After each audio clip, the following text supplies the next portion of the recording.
নমস্কার, এমসি একাডেমির পক্ষ থেকে তোমাদের সকলকে জানাই স্বাগত। আজকের ভিডিওতে আমি সিসি 11 নিয়ে আলোচনা করব সেমিস্টার 5 এ।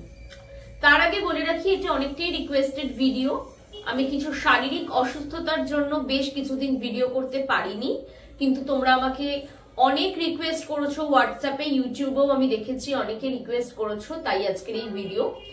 আশা করি আজকে আমি যে প্রশ্নগুলো তোমাদের জন্য তৈরি করেছি আজকে সিসি 11 এর সেমিস্টার 5 এর, আশা করি তোমাদের প্রত্যেকবারের মতো এবারেও তোমরা কমন পাবে। তো এক এক করে আমরা তো জেনেই নেব যে কোন কোন প্রশ্নগুলো আমরা বেশি গুরুত্ব দিয়ে পড়ে যাব। তার আগে বলে রাখি, আজকের ভিডিওটি যদি তোমাদের ভালো লাগে তাহলে অবশ্যই তোমরা লাইক করো, কমেন্ট করো, শেয়ার করো। জার্নালিজম, মাস কমিউনিকেশন নিয়ে অনেক তথ্য পেতে আমাদের এই চ্যানেলটা তোমরা অবশ্যই সাবস্ক্রাইব করো, আর পাশে থাকা বেল আইকনটা অবশ্যই ক্লিক করো। চলো এক এক করে দেখে নিই যে কোন কোন প্রশ্নগুলো তোমরা গুরুত্ব সহকারে সিসি 11 এ পড়ে যাবে। প্রথম যে প্রশ্নটা তোমরা গুরুত্ব সহকারে পড়বে সেটা হলো discuss digital media ethics with examples, মানে ডিজিটাল মাধ্যমের নীতিসমূহ সম্পর্কে উদাহরণ সহ আলোচনা করতে বলা হয়েছে। পরের প্রশ্ন, right in details about the history of online journalism. এটা তো পড়বে, হিস্ট্রি অফ ইন্টারনেটটাও পড়ে রাখবে, মানে ভারতে অনলাইন সাংবাদিকতার ইতিহাস সম্বন্ধে বিশদে লেখো। পরের যে প্রশ্নটা আছে, what do you understand by hyper local journalism, how does it differ from traditional journalism. Hyper local সাংবাদিকতা বলতে কি বোঝো?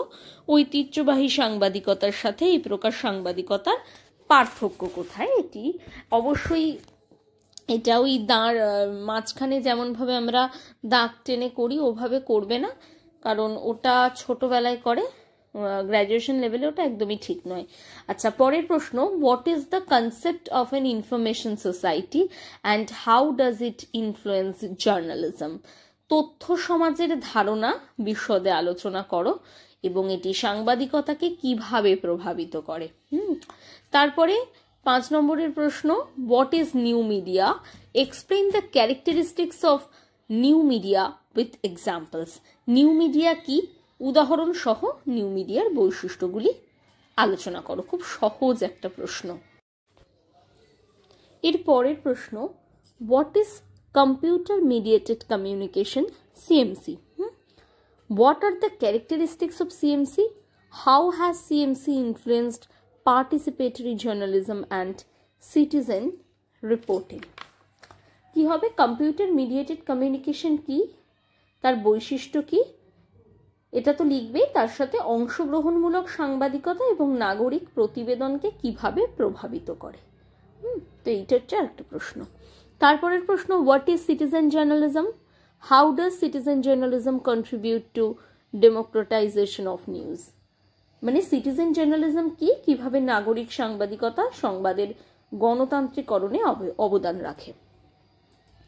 তারপরের প্রশ্ন, what is online community and what role do social media platforms play in the growth of online communities? তো online community কি, online community বৃদ্ধিতে সামাজিক মাধ্যমগুলো বা সামাজিক মিডিয়া প্ল্যাটফর্মগুলি কি ভূমিকা পালন করে। খুব সহজ প্রশ্ন। আচ্ছা, তারপরের প্রশ্ন, how does remediation impact user interaction with new media technologies such as website or apps। তো রিমিডিয়েশন কিভাবে নিউ মিডিয়া প্রযুক্তিগুলির সাথে ব্যবহারকারীর মিথস্ক্রিয়াকে প্রভাবিত করে, যেমন ধরো ওয়েবসাইট বা অ্যাপ। তো রিমিডিয়েশন এটা পড়বে। আচ্ছা, তারপরের প্রশ্ন, what are the advantages of using new media for organising protest and social movement. প্রতিবাদ এবং সামাজিক আন্দোলন সংগঠিত করার জন্য নতুন মিডিয়া ব্যবহার করার সুবিধা কি।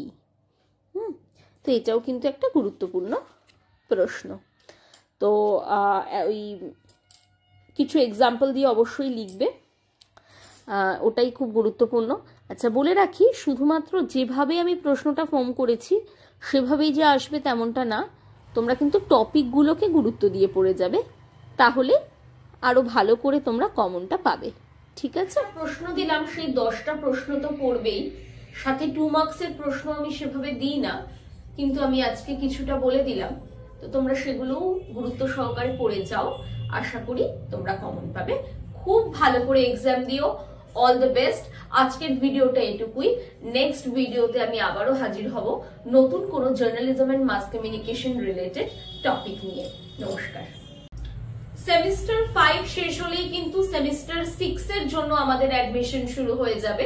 যারা এমসি একাডেমিতে সেমিস্টার 6 এর অ্যাডমিশন নিতে চাইছো তারা কিন্তু আমাদের নিচে যে নাম্বারটা যাচ্ছে সেই নাম্বারে আমাদের সঙ্গে যোগাযোগ করো, হোয়াটসঅ্যাপ করতে পারো, আমাদের মেল আইডিতে মেল করতে পারো এবং আমাদেরকে ফোনেও কিন্তু যোগাযোগ করতে পারো। এই প্রশ্ন করো, ম্যাম আমরা অনলাইনে পড়তে চাই, একেবারেই আমাদের এখানে অনলাইন অফলাইন দুটোই কিন্তু অ্যাভেলেবেল। তোমরা যে কোনো মোডে আমাদের কাছে পড়তে পারো, দুটা কোনো ম্যাটারই করে না। আর আমাদের এখানে বেঙ্গলি এবং ইংলিশ দুটো ভার্সনেই কিন্তু পড়ানো হয় এবং দুটো ভার্সনেই নোটসই কিন্তু অ্যাভেলেবেল।